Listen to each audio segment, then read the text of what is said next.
நமஸ்காரம். பகவான் பல அவதாரங்களையும் செய்கிறார். மத்ஸ்யாவதாரம், கூர்மாவதாரம், வராக அவதாரம், நரசிம்மாவதாரம், வாமனாவதாரம், பரசுராமர், ராமர், பலராமர், கிருஷ்ணர், கல்கி என்று முக்கியமான அவதாரங்கள். இந்த ஒவ்வொரு அவதாரத்திலும் பிரதானமாய் ரொம்ப இம்பார்ட்டண்டாக ஒரு குணத்தை பகவான் காட்டுகிறார். அவர் எந்தெந்த குணத்தை ஆழ்வார்களுக்கு, ரிஷிகளுக்கு, ஆச்சாரியர்களுக்கு காட்டியிருக்கார் அப்படிங்கிறது விஷ்ணு சஹஸ்ரநாமத்தினுடைய உரையில் கூறப்படுகிறது. அதுல ராமாவதாரத்துக்கு முக்கிய குணம் சௌசீல்யம்ங்கிற குணம். கிருஷ்ணாவதாரத்துக்கு முக்கியமான குணம் ஆசிரித பாரதந்திரியம், ஆசிரித வியாமோகம்ங்கிற குணம். இந்த ரெண்டு என்னங்கிறத பத்தி கூறுகிறேன். சௌசீல்யம்னால் மிக பெரியவர், மிக தாழ்ந்தவனோட உயர்வு தாழ்வு பாராமல் நட்பாக இருத்தல், அதுதான் சௌசீல்யம். மகதா மந்தை சக நீரந்திரேண சம்ஸ்லேஷ ஸ்வபாவத்துவம் என்று சொல்லுவர். இப்ப ராமன் தன்னுடைய அவதாரம் முழுக்க சௌசீல்யத்தை தான் டெமான்ஸ்ட்ரேட் பண்ணிருக்கார். எப்படின்னு சொல்றேன். கங்கை கரையில் குஹனோட தோழமை கொண்டார். அவனை தனக்கு தம்பின்னு பிரகடனப்படுத்தினார். அடுத்தது பம்பா சரஸ்வனுடைய கரையிலே கிஷ்கிந்தையில் சுக்ரீவனை ஏற்றுக்கொண்டார். அவனையும் தனக்கு தம்பின்னு சொன்னார். கடைசியா கடற்கரையில் விபீஷணன், ராவணனுடைய தம்பி ராட்சசன், அவனையும் தனக்கு தம்பியாக ஏற்றுக்கொண்டார், நண்பு பாராட்டினார். கங்கா கூலத்திலே, பம்பா தீரத்திலே, கடற்கரையிலே குஹனோடும் சுக்ரீவனோடும் விபீஷணனோடும் ராமன் இரண்டர கலந்தார். இதை பத்தி கம்பர் கூறும்போது, நின்னொடும் ஐவரானோம், பின் குன்னு சூழ்வான் மகனொடும் அறுவரானோம், அகனமர் காதல் ஐய நின்னொடும் எழுவரானோம் என்று நாங்க மொத்தம் இப்ப 7 பேர் அண்ணன் தம்பிகள் ஆயிட்டோம். ராமன் அழகா ஒரு கருத்து சொல்றாரு. எதுக்கு தெரியுமோ எங்க அப்பா என்ன காட்டுக்கு அனுப்பிச்சார்? கை வரம் கேட்டதுங்கிறதெல்லாம் மேலோட்டமான காரணம், உண்மை இல்லையா?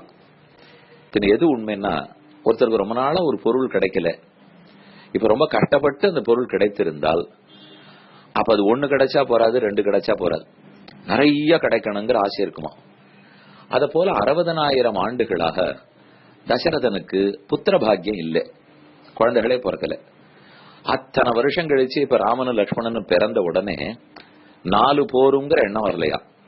இன்னும் நிறைய குழந்தைகள் வேணுங்கிறதுக்காக ராமா காட்டுக்கு போய் இன்னொரு 3 தம்பிகளை தேடிண்டு வாயே அப்படின்னு சொல்ல, ராமன் இந்த 3 பேரை சுக்ரீவனையும் குஹனையும் விபீஷணனையும் தம்பிகளாக ஏற்றுக்கொண்டார்னு கம்பர் கூறுகிறார். சரி, இப்ப அந்த சௌசீல்யம்ங்கிறதுக்கு மெக்னானிமிட்டி அப்படின்னு இங்கிலீஷ்ல சொல்லலாம். தான் எவ்வளவு உயர்ந்தவரா இருந்தாலும், சுக்ரீவன் குரங்கா இருந்தாலும், அவர் ராட்சசனா இருந்தாலும் தன்னோட தோழமை கொண்டாரோ இல்லையோ, அது அவருடைய பெருமை. இருந்தாலும் அதை காட்டிலும் கண்ணனுக்கு என்ன பெருமை தெரியுமோ? என்னதான் ராமன் சாமானியப்பட்டவர்களோட நட்பன் நண்பன் சொல்லிண்டாலும் அதுலயும் கொஞ்சம் சாமர்த்தியம் பாருங்க. எல்லா வேடர்களுக்கும் தலைவன் குஹன். அப்படின்னா வேடர் கூட்டத்துல யாரோடையோ அவர் நட்பன்னு சொல்லிக்கல, வேடர் தலைவனோட தான் சொல்றார். குரங்குகளுக்கெல்லாம் ராஜா சுக்ரீவன். அப்ப ஏதோ ஒரு குரங்கோட நண்பன்னு சொல்லிக்கல, தலைவனோட தான் நண்பன்னு சொல்றார். அடுத்த அரக்கர்களுக்கு அரசனாக போறதே விபீஷணன் தான். அப்ப அங்கேயும் யாரோ ஒரு அரக்கனோட இல்ல, தலைவனோட தான் தோழமை கொள்கிறார். ஆனா கண்ணனை பார்த்தீங்கன்னா அப்படி இல்லையே. அவர் என்ன ராஜாக்களோடயா தோழமை கொண்டார்? அவர் யாரோட ஃப்ரெண்ட்ஷிப் வச்சிருந்தார்? யாரோட கலந்தார்? ஒண்ணுமே இல்லையே. எல்லா கோபகுமாரத்திகள், கோபர்கள், இடைப்பெண்களும் இடையர்களும். அவர்களுக்கு ஏது பட்டாபிஷேகம்? மேலும் கண்ணன் பிறந்ததே எதுகுலம், யாதவன் அவர் சொல்றோம் இல்லையோ. எதுகுலமே பட்டாபிஷேகத்தை இழந்த குலம். யயாதியினுடைய பிள்ளை எது. யயாதியினுடைய சாபத்தாலே எது மகாராஜாவுக்கு பட்டாபிஷேகமே கிடையாது. அந்த குலத்தில் தான் கண்ணனே பிறந்திருக்காருனால் அப்ப உண்மையா ஆடுகள், மாடுகள், மயில்கள், குயில்கள், இடையர்கள், இடைச்சிகள், எத்தனை பேர் யாரோட வேணா கண்ணன் பழகிறார். அவர்களோட ஒருத்தனா வாழ்ந்துட்டு இருக்கார். சொல்றார், அகம்வோ பாந்தவோ ஜாதகா. கோவர்தன மலையை குடையாக பிடிக்கும் போது நான் உங்களுக்குள்ள ஒருத்தனாய் உங்க வரவுக்காரனா வந்திருக்கேன், என்னை பிரிச்சு வைக்காதீங்க. அப்படின்னா உண்மையா யாரிடத்துல நாம் அந்த மெக்னானிமிட்டியை பார்க்கணும், சௌசல்யத்தை பார்க்கணும்னால் கண்ணனிடத்துல பார்க்கலாம். அந்த கிருஷ்ணாவதாரத்துக்கே ஒரு சிறப்பு குணம் ஆசிரித பாரதந்திரியம். தன் அடியவர்களுக்கு அடங்கினரவா இருப்பார். எங்கே கண்டோம்? சின்ன குழந்தையிலேருந்தே பார்க்கலாமே. பிறக்கும் போது 4 தோள்களோட பிறந்தார். உடனே வசுதேவர் பிரார்த்திக்கிறார், நீ 2 தோள் குழந்தையா இருக்கணும்னு சொன்ன உடனே கேட்டுட்டாரே. அடுத்தது யசோத கையால கட்டினாள், தாம்பு கயிறால கட்டினா அடிச்சா. அப்ப அந்த அடியவளுடைய அடியை ஏத்துண்டாரே.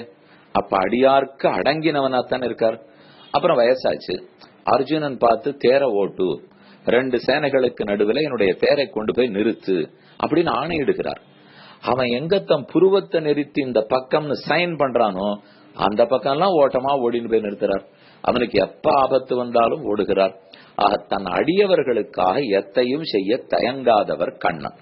இதைத்தான் நாம புரிஞ்சுண்டு அவர் திருவடிகளே சரணம்னு இருக்க வேண்டும். அர்ஜுனனுக்காக என்னெல்லாம் பண்ணிவிட்டார்? பீஷ்மர் அழிக்கிறதுக்கு சிகண்டியை கொண்டு போய் நிறுத்தினார். துரோண அழிக்கிறதுக்காக துரோணருக்கு அவர் போகணுங்கிறதுக்காக தர்மபுத்திரனையே போய் சொல்ல வச்சுட்டார். அமாவாசையே மாத்திட்டார் சதுர்தசி அன்னைக்கு. ஜெயத்ரதனை முடிக்கணுங்கிறதுக்காக பெரிய ஆழி கொண்டு இரவி மறைத்தார். சூர்தனையே சாயங்காலத்துக்குள்ளே தன் சக்கராயுதத்தை வைத்து மறைத்தார். எதுக்கு சுவாமி இத்தனை எல்லாம் இவர் பண்றாருன்னா, அடியார்கள் இடத்துல அத்தனை பிரேமம், அத்தனை அன்பு கண்ணனுக்கு. இதை கேட்கச்சேவே நமக்கு ரொம்ப திருப்தியா இருக்கே. இப்ப நம்ம செய்ய வேண்டியது என்ன? அப்படி நெருக்கமான அடியவர்களுக்குள்ள ஒருத்தரா நம்ம ஆயிட்டோம்னா நமக்கும் கண்ணன் என்னவனா செய்ய போகிறார். இதுதான் ராமனுக்கும் கண்ணனுக்கும் உண்டான சிறப்பு குணங்கள். அதையே நினைப்போம். ஆடியோ பிராட்காஸ்டை உங்களுக்காக வழங்குபவர் ஸ்ரீ வேலுக்குடி கிருஷ்ணன் சுவாமி. இந்த ஆடியோ பிராட்காஸ்டை தினமும் உங்கள் மொபைலில் பெற முதலில் 9443219021 என்ற எண்ணை உங்கள் மொபைலில் சேவ் செய்யவும். பிறகு இந்த எண்ணிற்கு ஒரு வாட்ஸ்அப் மெசேஜ் அனுப்பவும். தினந்தோறும் இந்த ஆடியோ பிராட்காஸ்டை கேட்டு மகிழவும்.